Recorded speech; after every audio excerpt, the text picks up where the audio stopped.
नमस्कार।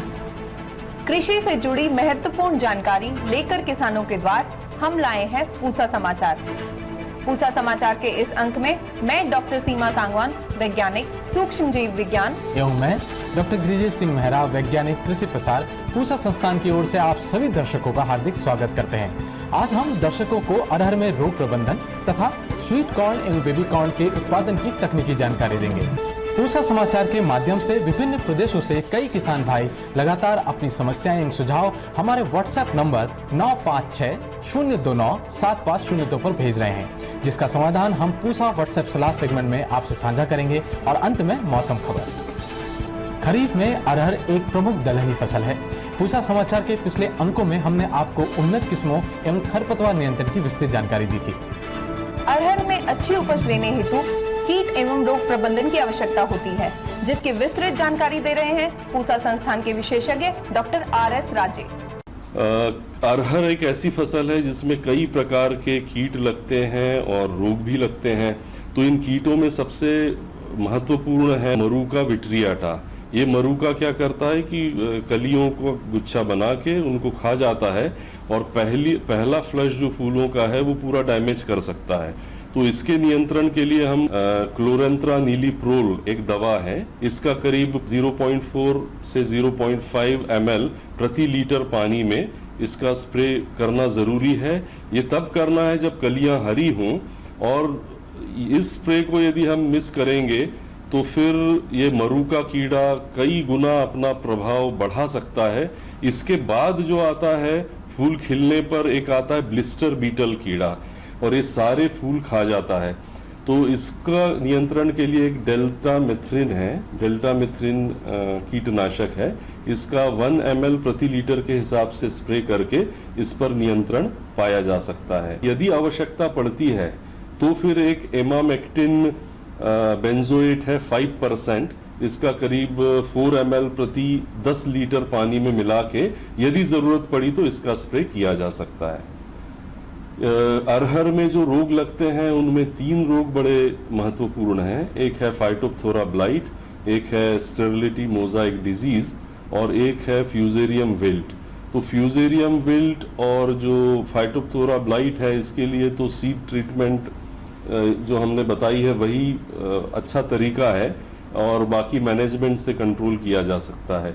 Sterility Mosaic disease को control करने के लिए एक डाइकोफॉल है, उसका 0.1% का स्प्रे हम कर सकते हैं और उसको कंट्रोल कर सकते हैं। या उसके अलावा एक प्रॉपर गाइड है, ये करीब 25 दिन बिजाई के बाद 0.1% का स्प्रे करके फिर 45 दिन पर दोबारा इसको इसी का स्प्रे यानी प्रॉपर गाइड का स्प्रे 0.1% ये दोबारा किया जा सकता है। और इन 2 स्प्रे के बाद फिर डाइकोफॉल का 0.1% का स्प्रे किया जा सकता है इन दोनों के बाद यदि जरूरत हो तो ये जो स्टेरिलिटी मोजाइक डिजीज है ये अब इस पर कंट्रोल पाया जा सकता है। इन पूरी अरहर की जो खेती है इसमें कुछ बिंदु बड़े महत्वपूर्ण हैं। जैसे पहला है कि खेत बिल्कुल समतल होना चाहिए और जल निकासी बहुत अच्छी होनी चाहिए और पानी रुकना नहीं चाहिए खेत में। दूसरा बिंदु है खरपतवार का सही नियंत्रण। सही नियंत्रण मतलब पेंडिमिथेलिन का स्प्रे बोने के तुरंत बाद, 12 से 13 दिन के बाद यदि जरूरत हो तो एमिज़ाथापायर का स्प्रे, 25 से 45 दिन के बाद यदि कुछ खरपतवार बचे तो वो हाथ द्वारा निकाले जा सकते हैं, किसी औजार के द्वारा कसौले से या खुरपी से निकाले जा सकते हैं। और इसके बाद जब फसल करीब 80 से 85% इसकी फलियां पक जाएं तब आप फसल को काट सकते हैं। पूसा अरहर 16 के यदि किस्म है तो इसको कंबाइन द्वारा भी काटा जा सकता है और खेत को खाली किया जा सकता है। मक्का के परंपरागत उपयोगों के साथ आजकल स्वीट कॉर्न एवं बेबी कॉर्न बहुत पसंद किया जा रहा है। ये विटामिन, खनिज, लवण इत्यादि पोषक तत्वों से भरपूर तो होते ही हैं, साथ ही किसानों के लिए आय वृद्धि के एक उत्तम स्रोत है। स्वीट कॉर्न और बेबी कॉर्न में अच्छी उपज लेने हेतु उन्नत किस्मों के साथ किन समसामयिक क्रियाओं का ध्यान रखना है, इसकी विस्तृत जानकारी दे रहे हैं पूसा संस्थान के विशेषज्ञ डॉक्टर फिरोज हुसैन। नमस्कार किसान भाइयों और बहनों।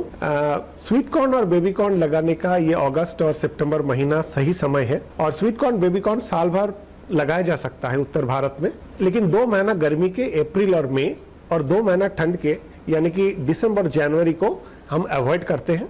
बाकी किसी भी टाइम स्वीट कॉर्न को लगाया जा सकता है। स्वीट कॉर्न और बेबी कॉर्न सब्जी के तौर पे, सूप के तौर पे या स्नैक्स के तौर पे इस्तेमाल होता है। और स्वीट कॉर्न बेबी कॉर्न का जो कॉब होता है उसमें प्रचुर मात्रा में विटामिन्स, मिनरल्स और फाइबर पाया जाता है। पूसा संस्थान ने 2 Shankar sweet corn variety develop की है। इसका नाम है पूसा सुपर स्वीट कॉर्न 1 और पूसा सुपर स्वीट कॉर्न 2। इनके बीज दर है करीब 8 केजी प्रति हेक्टर और पंक्ति से पंक्ति की दूरी 60 सेंटीमीटर और पौधे से पौधे की दूरी करीब 25 से 30 सेंटीमीटर रखा जाता है। स्वीट कॉर्न करीब 20 से 24 दिन परागन के बाद तैयार होता है और पूरा तैयारी में करीब 70 से 75 दिन लग जाता है। और स्वीट कॉर्न का मिठास करीब 18 से 20% होता है और एक अच्छी फसल से करीब 10 से 12 टन स्वीट कॉर्न और 25 से 30 टन हरा चारा मिल सकता है। पूसा संस्थान ने बेबी कॉर्न के एक शंकर प्रजाति विकसित किए हैं जिसका नाम है ABSH4-1। ये एक मेल स्टेराइल बेबी कॉर्न है। बेबी कॉर्न में जो पुरुष फूल ऊपर होता है उसका परागकण जब बेबी कॉर्न का सिल्क में गिरता है तो दाना बनना शुरू हो जाता है, जिसके चलते बेबी कॉर्न का क्वालिटी खराब हो जाता है। लेकिन ये जो मेल स्टेराइल बेबी कॉर्न हमने बनाया है इसमें पराग की तैयारी नहीं होता है। इसके चलते डीटसलिंग यानी कि पुरुष फूल निकालने की जो प्रक्रिया है उसकी ज़रूरत नहीं होता है और उसके चलते करीब 8 से 10 हज़ार रुपये प्रति हेक्टर की बचत होती है। इस बेबी कॉर्न के बीज दर करीब 30 केजी प्रति हेक्टर है और पंक्ति से पंक्ति की दूरी 60 सेंटीमीटर और पौधे से पौधे की दूरी 15 सेंटीमीटर रखा जाता है। बेबी कॉर्न तैयार होने में करीब 50 से 60 दिन लग जाता है और एक अच्छा फसल से करीब 21 से 22 क्विंटल प्रति हेक्टर बेबी कॉर्न और करीब 25 से 30 टन हरा चारा मिल सकता है। स्वीट कॉर्न और बेबी कॉर्न में जो अधिक समस्या है वो है फॉल आर्मी वॉर्म के। फॉल आर्मी वॉर्म एक कीड़ा है जो कि ऊपर पत्ते को काट देता है, जिसके चलते वो बढ़ नहीं पाता है। तो फॉल आर्मी वॉर्म को कंट्रोल करने के लिए इसका जो बीज है इसको 4 टन से डो करके केमिकल आता है जो 6 ml प्रति केजी बीज में मिलाया जाता है, जिसके चलते उगाई के करीब 15 से 20 दिन तक फॉल आर्मी वॉर्म से इसका प्रोटेक्शन मिल जाती है।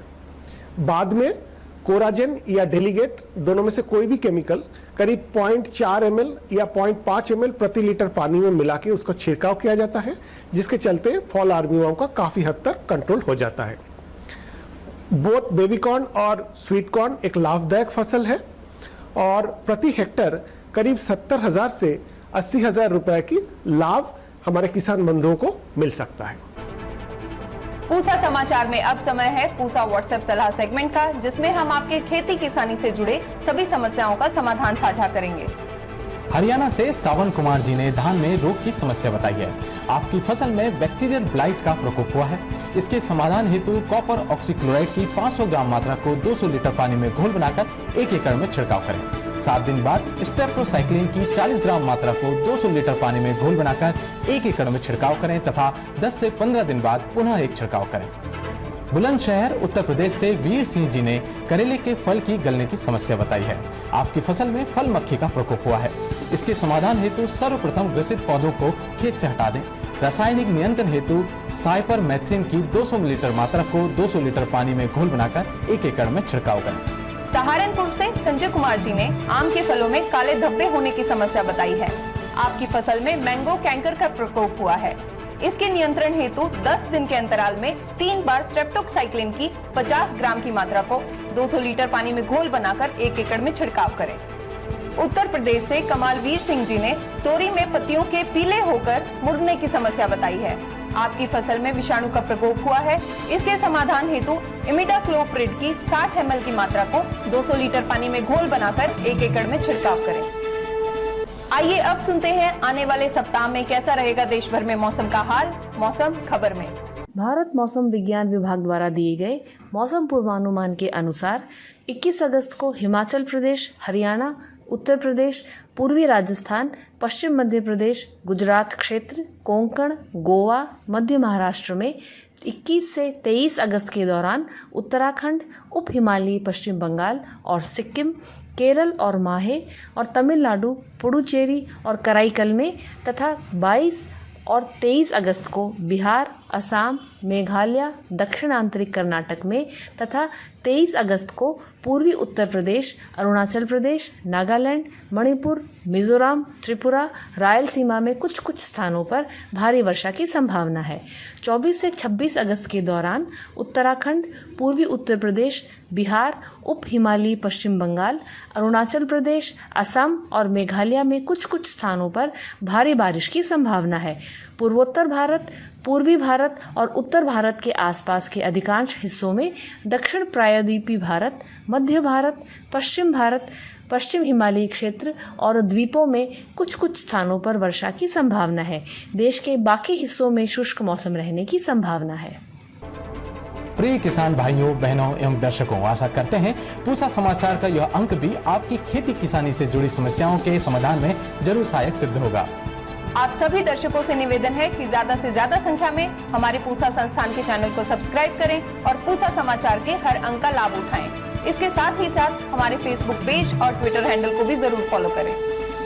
कृषि से जुड़ी समस्याएं या अधिक जानकारी हेतु हमें दिए गए नंबर पर व्हाट्सएप अवश्य करें। अपना नाम एवं पता अवश्य लिखें। आपके सुझावों और प्रतिक्रियाओं का हमें हमेशा इंतजार रहता है। कृषि की दिशा में यदि लाने हो नवाचार तो देखते रहिए हमारा साप्ताहिक कार्यक्रम पूसा समाचार। कुछ नए विषयों पर नई जानकारी लेकर हम फिर हाजिर होंगे अगले शनिवार। तब तक के लिए दीजिए इजाजत। नमस्कार।